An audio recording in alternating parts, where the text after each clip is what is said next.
Welcome students to the fifth lecture of Control System 2. So last class we are discussing about the general form of state space representation, under which first we have discussed that if we are representing a seesaw LTI system with an nth order differential equation, how with the help of state variables we can convert it n number of first order simultaneous differential equation, and from which in a vector metric notation how we can represent that n number of differential equations, n number of first order differential equation in the compact form, that is x dot equal to ax t plus b into ut and yt equal to c into xt plus d into ut. And mind that here the system which we have considered, which is a seesaw system, single input single output. After knowing that, we have understood that the three things has to be required to describe the dynamics of any system in state space. First is the state equation, second is the output equation, and third is the initial conditions. And immediate after that we have dealt with a MIMO system, and conceptual model of a MIMO system we have considered, where we have considered m number of inputs, p number of outputs, along with n number of internal state variables. And with that we have represented the system also in the form of x dot equal to ax plus bu, y equal to cx in du. We have defined what is a, b, c and d along with their dimensions. So whenever we are dealing with a MIMO system as well as the seesaw system, the dimension of a, b, c, d are important. And after that we have taken the example of mechanical system, and we have observed that these mechanical systems can be described by a second order differential equation, and after that suitable choice of state variables, that is the position and the velocity, we have converted this second order differential equation to two number of first order differential equation. And most importantly, if you observe that these differential equations are the first derivative of the states. You see dxt by dt, and also here you can observe dvt by dt. So that is the clue to write the state equations if the system dynamics are given to you, or even if the system is given, then our intention will be to write the differential equation after choice of state variables in such a way that we will able to write the first order differentiation of the state variables, and the right hand side it will be the only function of states and input, whether it is a state equation or it is output equation, it doesn't matter. But the right hand side, you remember that always it will be the function of states and inputs. Now another important thing we have observed, that the choice of state variables for a given dynamical systems are not unique. There are infinite number of possibilities are there to choose the state variables. Now if you choose different set of state variables, obviously the state space representation also will be different. And as we have understood that if we are choosing, or there is a way to choose infinite number of state variables, then infinite number of models can be created for a given dynamical systems. But all these infinite number of models are connected. How they are connected? Now if you find the transfer function of all the models, you will find that they will be unique, and also the eigenvalues of the system matrix also will be unique. So these are the facts we have claims, but later on I am going to show you how it is true. Then we have taken a RLC circuit. From the RLC circuit also we have written two number of differential equations, and they are the first derivative of the states, system states. Here the system states we have chosen the current and the voltage. So now here one important thing you have to remember, that here the two energy storing elements are present, that is the inductor and the capacitor. So definitely the order of the system will be 2, and if you observe the state equation, then you can see that the A matrix also with the dimension of 2 by 2. So if it is a second order system, the dimension of A matrix will be 2 by 2. If it is a third order system, then you will find that the dimension of the A matrix will be 3 by 3. So like that, if you are dealing with nth order system, then obviously the dimension of A matrix will be n by n. Another important thing you should notice that the elements of the A, B, C and D matrices, if you see that all the elements of A, B, C, D matrices are constant. So if the system is linear time invariant, obviously the elements of the A, B, C, D matrices will be constant. So now these two examples, what we have considered for both the cases, the input was scalar, means we have dealt with the single input system. So today now we are going to consider a 2 input 2 output RLC circuit. Okay, now for this circuit you are finding that two inputs are there, U1 and U2, and another important thing is that two outputs are also there. We are measuring output here, Y1 that is Y1 in between these two terminal, and also the Y2, that is the current through the inductor also, sorry, current through the capacitor is also we have chosen as a another output. So here two inputs and two outputs are present.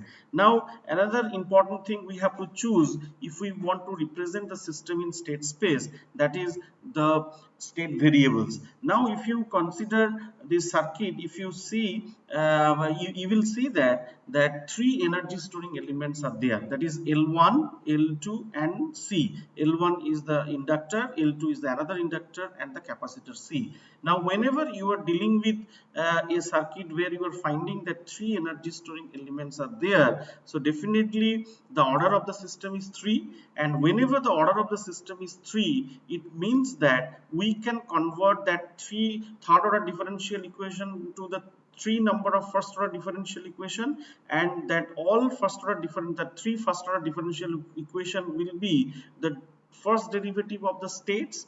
And here that's why you will find that the states are defined, that is the current through the inductor, that x1, another state is x2 which is current through the another inductor L2, and another state, that is third state, is the x3 which is the voltage across the capacitor. So our aim will be to write dx1 by dt, another state equation we will write dx2 by dt, and another third state equation we will write dx3 by dt.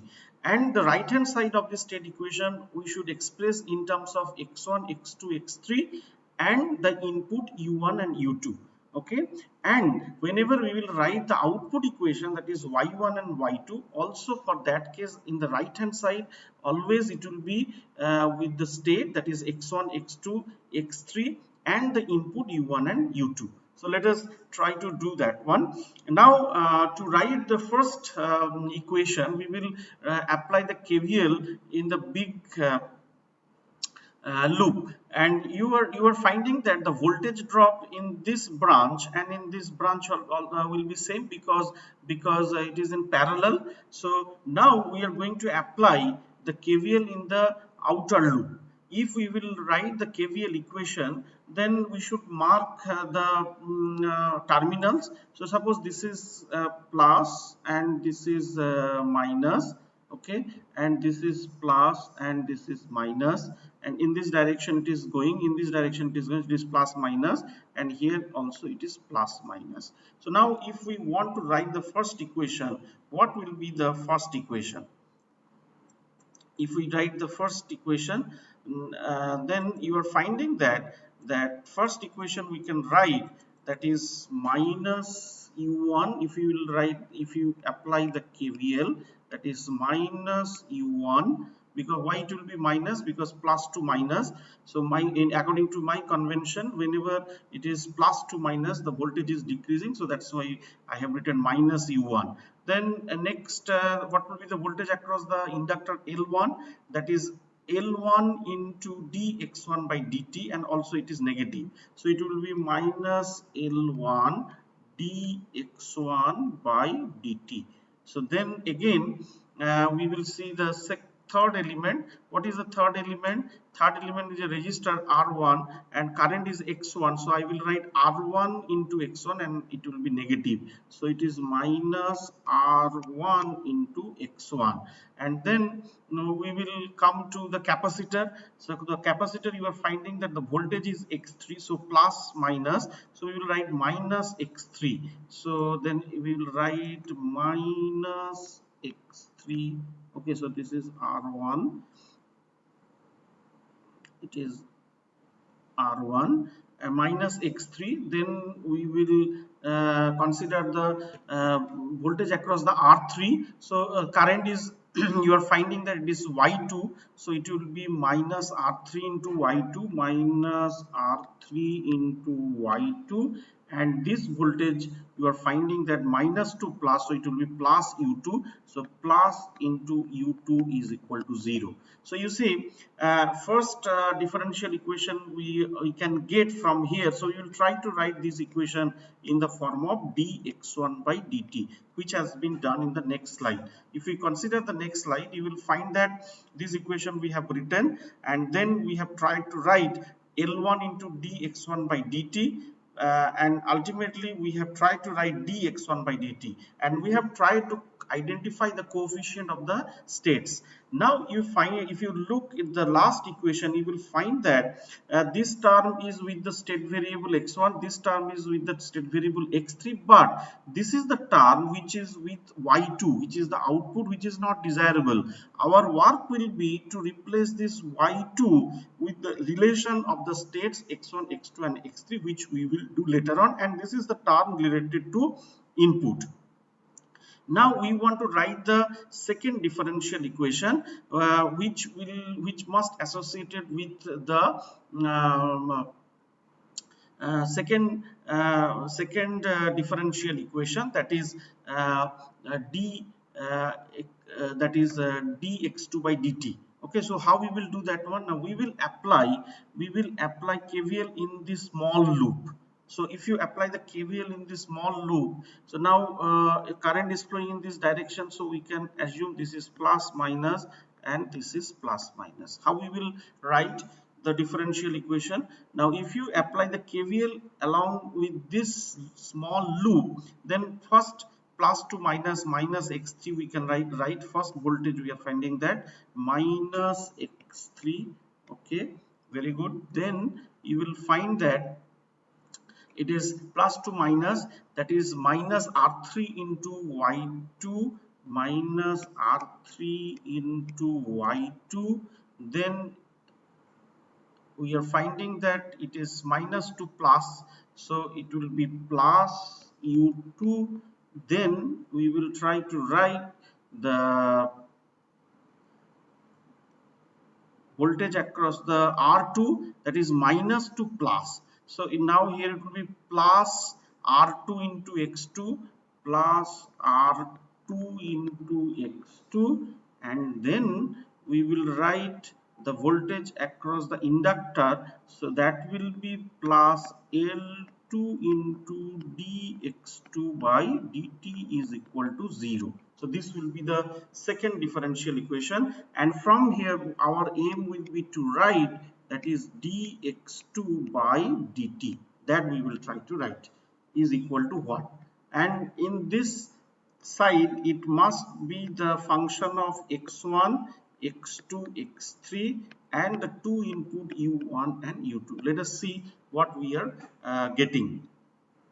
So now you will find that the second differential equation dx2 by dt, we are getting 1 by L2 into x3, R3 by L2 into y2 minus R2 by L2 into x2, and then this is the input term. So only the odd term we are finding that it is the term with the y2. Okay, so this y2 has to be replaced by the relation of the states x1 and x2, that we will do definitely. Now third differential equation, if we want to write, then how we will write? The third differential equation is related to dx3 by dt, so which is very simple to write. The third differential equation we are writing, that is dx3 by dt is equal to 1 by cy2. So this is the third differential equation we got. So this is the second differential equation, and this is the third differential equation, and already we got the first differential equation, this one. Okay, so now only thing is that here in the first differential equation we have a term y2, and then in the third differential equation also we have a term y2, and second differential equation, and the third also we are finding that another term is means y2 is present in the right hand side, which is not desirable. So all this y2 has to be replaced by the relation of states. How we will do that one? Now we will apply KCL in this node to find out the relation between y2 and state. So from here we are finding that it is basically x1 is equal to x2 plus y2. So from here it is very much clear that y2 is basically x1 minus x2. So once we got this relation, then in every state equation we are going to replace this y2 by x1 minus x2. So let us try to do that one, but before that we want to write the output equations also. Okay, because output equation also we have to write, because already you see this is the output y2 already we have written in terms of states. That is fine, but what will be the y1? So y1 the same way, what we will do, we will apply the KVL in the outer loop. Okay, so if you apply the outer loop, what you will get, the minus to plus, so it will be plus y1 minus to plus, then plus to minus, that is minus u2, then minus to plus, that is plus r3 into y2. Okay, and then minus to plus, it is also a rise of voltage, minus to plus, so that is that is x3 is equal to 0.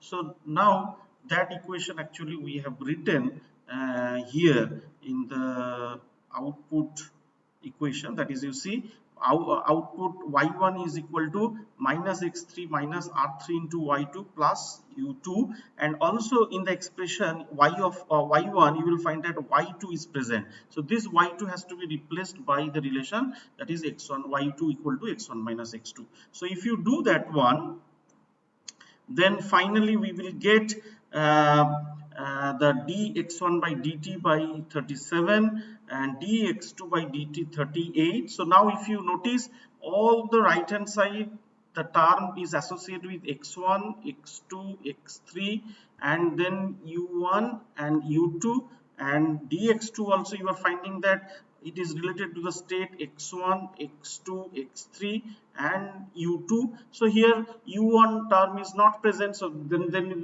you can write this one is 0 into u1. Okay, so similarly we can see that the third state equation, that is, it is only related with x1 and x2, so it means that the term related to x3 is 0, and also there is no input term, so it means that 0 into u1 and 0 into u2. So like this we will write the first order differential equations of the states x1, x2 and x3. So once it has written, now it is easy for us to write the state equation in vector matrix notation, means we can find out what will be the A and B matrix.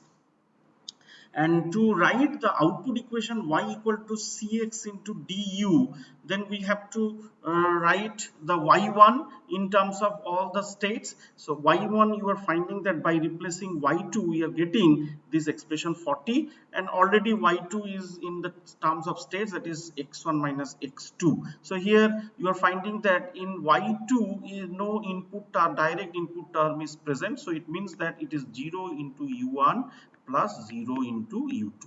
Fine, and here no u1 term, so it is 0 into u1, we can say like that. So now we are ready to represent all these three equations, state equation and the output equation y1 and y2 in vector matrix notation, and the representation is by 42. And here one important thing you can see that all the elements are constant in A, B, C, D matrices because it is an LTI system, and the dimension of A is 3 cross 3 because it is a third order system. And another important thing is that you can see it is an example of system where you are finding that D matrix is a non-zero matrix. Previously the examples we have taken that where we have seen that D is 0. So now this is the example where you are finding that D is non-zero matrix. It means that what is the significance of the D matrix? Now if you are finding that if any input having direct influence on output, then only the D matrix will be present. So very few systems you will deal where you will find that the output is directly influenced by the input. So here if you see the figure, then you can understand that you see whenever we are calculating the Y1, the voltage across the terminal, you are finding that this Y1 is directly influenced by the input U2. So that's why here the D matrix you got non-zero. So this is the way we can represent the MIMO electrical network. And here most another important thing is that here two inputs are there. So it is U1 and U2. So its dimension is 2 rows 1 coulombs are there. So that's why the B matrix no longer is a column vector. Instead of that you are finding that you having how many number of rows here. Now here you are finding that 3 number of rows are there and 2 columns are there. Okay, and it is 3 by 1. Now similarly you can see that for the output equation we have two outputs. So previously we have assumed that P number of outputs, here two outputs are there. So 2 cross 1 and it is 3 by 1. So now here you are finding that how many rows are there? 2 rows are there and 3 columns are there, and here the input is 2 by 1 and the dimension of the D matrix is 2 by 2. So in this way we are representing a electrical network which having two input and two output, and you see it is very easy to represent any MIMO system using state space representation. Now we will move to the mechanical system. We will take the example of mechanical system which is also a MIMO system. So in mechanical system you will find that the common elements are masses, springs and dampers, and already you know what are the force and displacement and position, displacement or position and the velocity relation with the forces with all these elements like spring, dampers and masses. If a linear spring is stretched or compressed from its relaxed position by a certain amount, it produces a restoring force, that is Kx in the opposite direction. So this is the spring relation. So it means that suppose one end of the spring is fixed and you are applying a force in this direction. So now in the opposite direction a restoring force will be developed, that is F is equal to Kx. And for the linear damper as shown in the figure, a force B into x dot, means x dot is here the velocity, B into x dot opposing the motion with x dot being the relative velocity of the plunger with respect to the housing. So if your so here remember that the displacement is in this direction x, so here the velocity in this direction. So now the force which will be exerted, that is B into x dot. So these are the basic relationship already we have understood. Now for the mechanical system, main law of physics governing the behavior of the mechanical systems is Newton's equation of motion, which can be stated as follows for linear motion. The algebraic sum of the forces acting on mass m in the positive x direction is equal to m x double dot or m d2x by dt, where x double dot is the acceleration of m in the positive x direction. A similar law holds for rotational motion with force, mass and linear acceleration replaced by torque, moment of inertia and angular acceleration respectively. So if we are dealing with rotational motion, then force will be replaced by torque, mass will be replaced by moment of inertia and linear acceleration will be replaced by angular acceleration. So now we will take example of translational motion. Here you are finding that two masses are connected like this, M1 and M2. For this system, we have taken two inputs, U1 and U2. You can assume that two forces are acting on the mass M1. U1 is acting on the mass M1 and U2 is acting on the mass M2. Fine. So now if we want to represent the system in state space, then we have to identify along with the input and output what are the states. Here already I told that inputs are U1 and U2 and the outputs are Y1 and Y2. What are the outputs? The position of the mass M1 is X1, one position, and another position is X2, that is the another output. Now here what are the state variables we will assume? Now definitely for the mass 1, position and velocity will be the two set of state variables, and for mass M2 another set of state variables will be position of mass M2 and the velocity of the mass M2. So here basically we have to write four differential equations to describe the dynamics of the system, because this is the system which is fourth order system.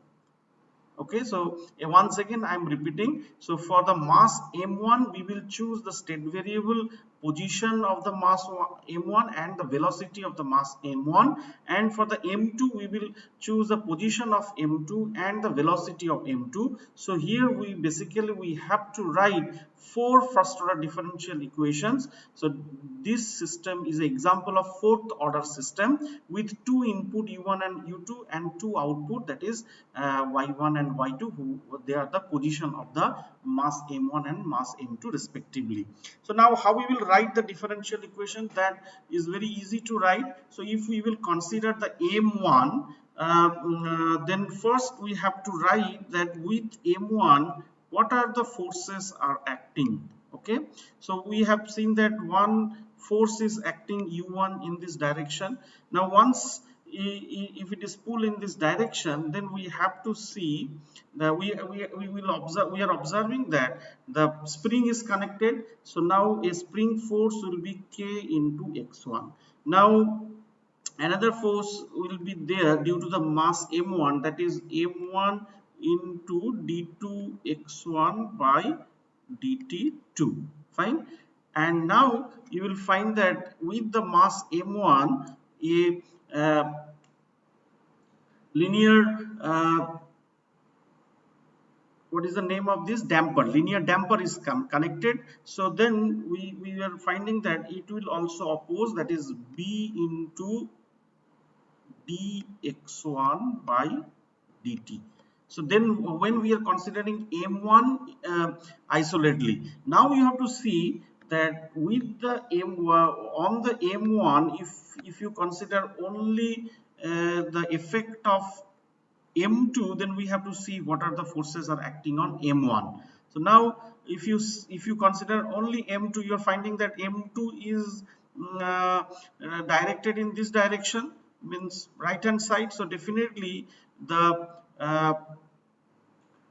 force which is generated by the linear damper is going to assist the motion. So that's why another force is going to work, that is B into dx2 by dt.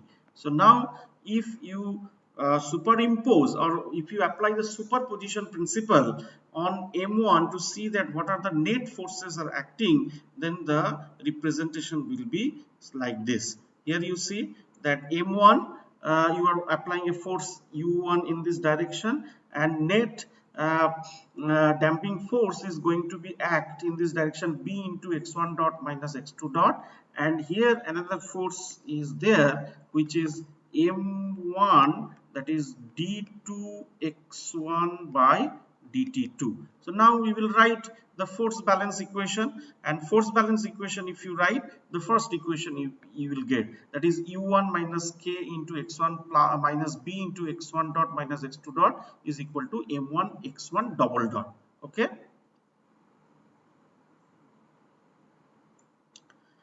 Now, if you consider the M2, what the M2 you will write for. So, similarly for the M2, we will try to write what are the forces are acting. So, M2, the U2 is acting in this direction.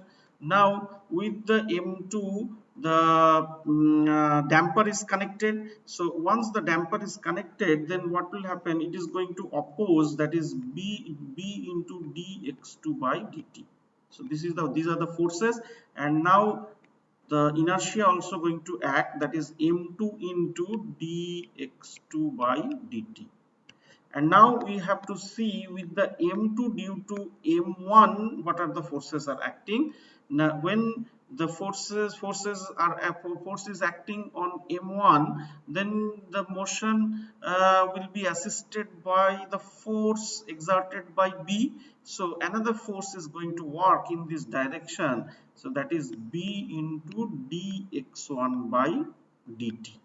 Okay, so ultimately, which can be written in the following form, that is m and b is x1 dot minus x2 dot. Why b into x1 dot minus x2 dot? Because direction I have changed, and now here another force is acting, that is m2 into d2x2 by dt2. So we will write another state equation, means the differential equation or the state equation, m2 into dx2 by dt2, and that is the equation number 2.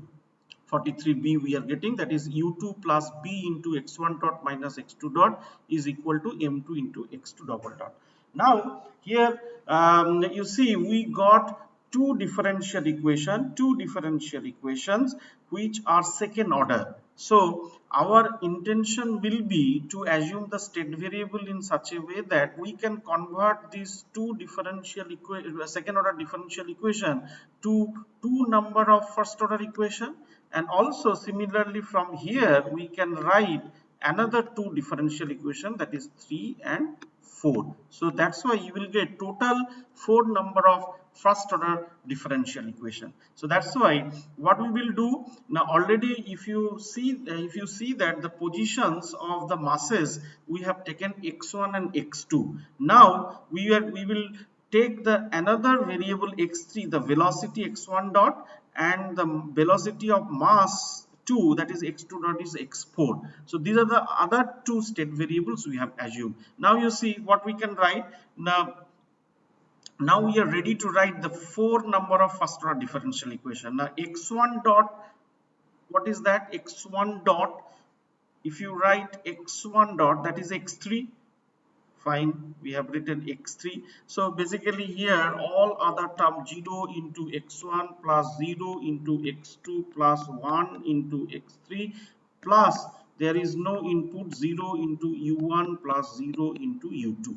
So like that, x2 dot is what? X2 dot we got x4. So it means that it is 0 into x1 plus 0 into x2 plus 0 into x3 plus 1 into x4. Here I have missed another term, that is 0 into x4 plus 0 into u1 plus 0 into u2.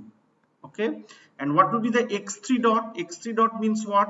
So x3 is x1 dot, so x3 dot will be x1 double dot, and already we have the equation of x1 double dot. So x1 double dot we can write from 43a, and that is rewritten here, that is x1 double dot means that is the x3 dot is like this, that is minus k by m1 into x1, b by m1 into x3 plus b by m1 into x4 plus 1 by m1 into u1, means here another term 0 into u2, and here also the x2 term related to x2 term is 0. So like that x4 dot will be the x2 double dot, and you see already we have written the x2 double dot, that is in 43b. So from here x2 double dot can be written in terms of state variable x1, x2 and x3.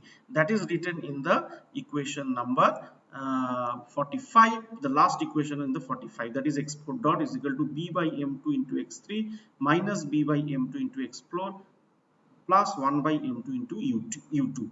And output equation, we have two equations, that is y1 is x1 and y2 is x2. So now if you want to represent this set of differential equation and the output equation in vector matrix notation, then you will find that you will get a equation like 47. So this is your A matrix, which is 4 by 4, and B you are finding that it is 1 2 3 4, 4 number of rows, 2 columns are there. Here you are finding that 2 number of rows, 4 columns are there, and here D matrix is 2 by 2. So like that you can represent also a mechanical system which having 2 input and 2 output easily with the state space representation, where the A, B, C, D matrices are identified. Now here I will stop for today. I will come with another set of examples where we can try to understand that how we can represent any dynamical system, whether it is MIMO or whether it is SISO or whether it is linear, whether it is non-linear, using state space representation. So today I will today's lecture I will summarize what we have discussed. We have taken mainly the two examples. One is electrical example where which is a MIMO system, and we have represented in the form of state space, and we have taken a MIMO mechanical system, and we have observed that that MIMO mechanical system also how to represent it in state space. So next class I will come with several examples to understand it better way. Thank you.